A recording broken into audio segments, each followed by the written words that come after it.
അപ്പോൾ ഇന്നുള്ളത് ദക്ഷിണകാശി എന്നറിയപ്പെടുന്ന കൊട്ടിയൂർ അമ്പലത്തിലാണ്. ഒരുപാട് നാളത്തെ ആഗ്രഹമാണ് ഒരിക്കലെങ്കിലും ഒന്ന് വന്ന് തൊഴണമെന്നുള്ളത്. അത് വരാൻ പറ്റി.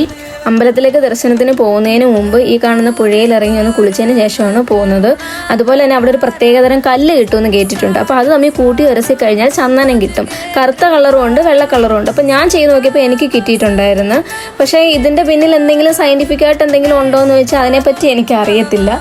പിന്നെ അതേപോലെ തന്നെ അവിടുത്തെ ഒരു ഐതിഹ്യമാണ് ഇതേപോലെ ഈ ഉരുളൻ കല്ലുകൾ ഈ ഗോപുരം പോലെ ഇങ്ങനെ അടിക്കടിക്ക് വെച്ച് കഴിഞ്ഞാൽ നമ്മുടെ ആഗ്രഹം സാധിക്കും എന്നുള്ളത്.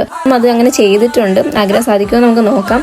മഴ ആയതുകൊണ്ട് നല്ല വഴുക്കലുണ്ട്. അപ്പോൾ അവിടെ ഇറങ്ങുന്നവർ സൂക്ഷിക്കണം. നമ്മൾ 9 മണിക്ക് പോയതാണ്. 9 മണി തൊട്ടുള്ള ക്യൂ ആണ് ഈ കാണുന്നത്. ഒരു 4 മണിയായി ഞങ്ങൾ ദർശനം കഴിഞ്ഞ് ഇറങ്ങിയ സമയത്ത്. പക്ഷേ ഇടയ്ക്ക് നമുക്ക് വെള്ളമൊക്കെ കൊണ്ടു തരുന്നുണ്ട്. ഇങ്ങനെ ക്യൂവിൽ നിന്ന് തൊഴാൻ ബുദ്ധിമുട്ടുള്ളവർക്ക് ആണെങ്കിൽ ഇങ്ങനെ നിൽക്കേണ്ട. നമുക്കല്ലാതെ പോയിട്ട് ക്ഷേത്രത്തിന് ചുറ്റും പ്രദക്ഷിണം ചെയ്തിട്ട് നമുക്ക് തിരിച്ചു വരാം. അല്ലെങ്കിൽ ഒരുപാട് സമയം നിൽക്കേണ്ടതായിട്ട് വരും. കുറച്ച് സമയം നമ്മൾ വെയിറ്റ് ചെയ്ത് കഴിഞ്ഞാൽ തന്നെ നമുക്ക് ഉച്ച സമയമൊക്കെ ആണെങ്കിൽ ശീവേലി കാണാൻ പറ്റും. ആ ശീവേലി സമയത്ത് ഏറ്റവും അടുത്ത് തന്നെ കണ്ട് തൊഴാനായിട്ട് പറ്റും. ഇക്കരെ കൊട്ടിയൂർ ഈ സമയം പൂജയും കാര്യങ്ങളും ഒന്നും തന്നെ ഉണ്ടാവില്ല. അതെല്ലാം നമ്മുടെ ഈ അക്കരെ കൊട്ടിയൂർ അമ്പലത്തിലാണ് നടക്കുന്നത്. പിന്നെ ആ സമയത്താണ് ഞാൻ അവിടെ വെച്ച് മാമ്പിയെ കണ്ടു. നമ്മുടെ കാളിദാസന്റെ പാപ്പാനായിരുന്ന മാമ്പിയെ കാണാൻ പറ്റി. സ്ത്രീകൾക്ക് വേണ്ടിയിട്ട് ഇപ്പോൾ ക്ഷേത്രം ഓപ്പൺ ആണ്. അത് ഈ വരുന്ന മകനാളിൽ ഉച്ചവരെ മാത്രമേ സ്ത്രീകൾക്ക് കയറി തൊഴാനായിട്ട് പറ്റത്തുള്ളൂ.